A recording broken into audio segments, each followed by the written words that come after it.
Hey folks, welcome back. As you can tell, I'm out here with my little makeshift sugar shack. I'm boiling off my sap that I collected recently.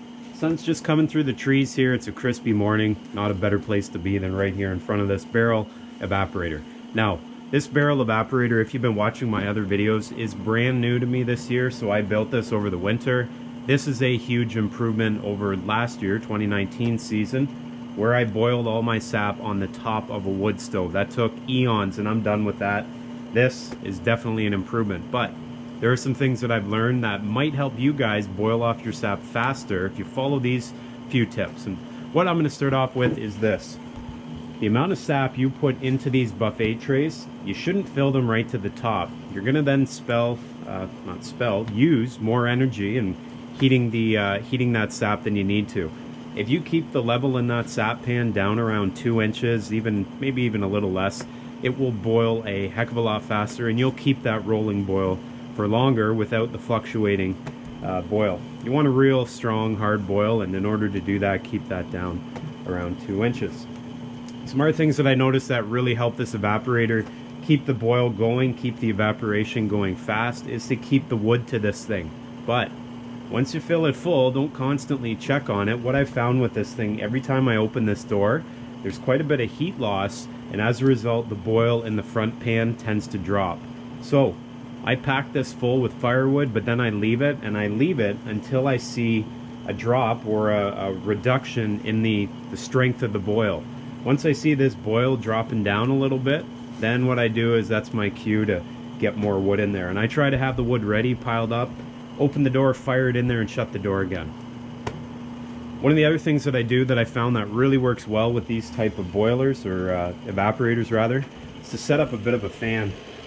And don't laugh at my setup here. All I have is a little, I don't even know where I got that, probably dollar store fan, and I built some sort of makeshift funnel to funnel the air into this steel tube. The steel tube is pumping that air right into the fire.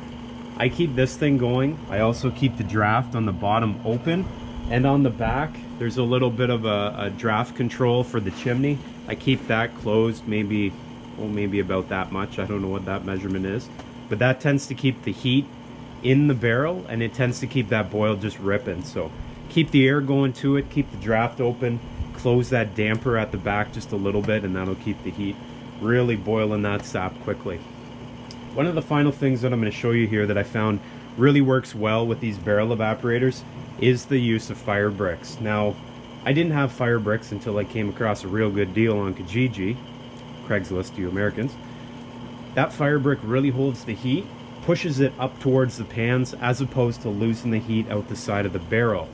If you don't have access to fire bricks, which I didn't for a while, I used all my extra, ash, excuse me. I used all my extra ash from my inside in the house wood stove, piled it all the way up the sides and all the way up the back, and that really showed a difference in the heat of the boil from some of my test boils. Having that ash, having that fire brick really makes this boil harder and boil a lot faster than if you got nothing around the perimeter. Okay, last thing, and I don't know if this can be seen through all the steam here, but last thing I'm going to show you is right back here. You'll see here I have a little drip setup.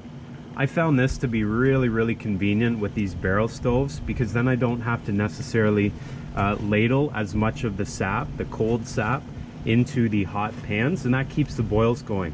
So I put up these little warming trays. I dump the cold sap in there, and as you can tell, I don't think I filtered that one too well, but anyways, I dump the sap up into that warming tray. The warming tray is on a valve. The valve then controls the drip into the back pan, and then I keep my ladle that I ladle this back sap into the front pan. I keep that ladle in the sap so that it stays warm, and that helps to keep the boil up and going. So anyways, that's my tips here, guys. This thing has proven to be a fairly inexpensive and good evaporator. If you guys have one of these and you have any tips for me, I'm just learning still, so feel free to put them down below in the comments. And I hope everyone's season goes real well. Mine's off to a good start, and in terms of a cold spring day, there's probably not too many better places I'd rather spend my time, and hopefully that's the same for you guys. Anyways, appreciate all you watching. Come on back next time, and I'll be sure to be finishing this up, hopefully before long. Thanks guys, see you then.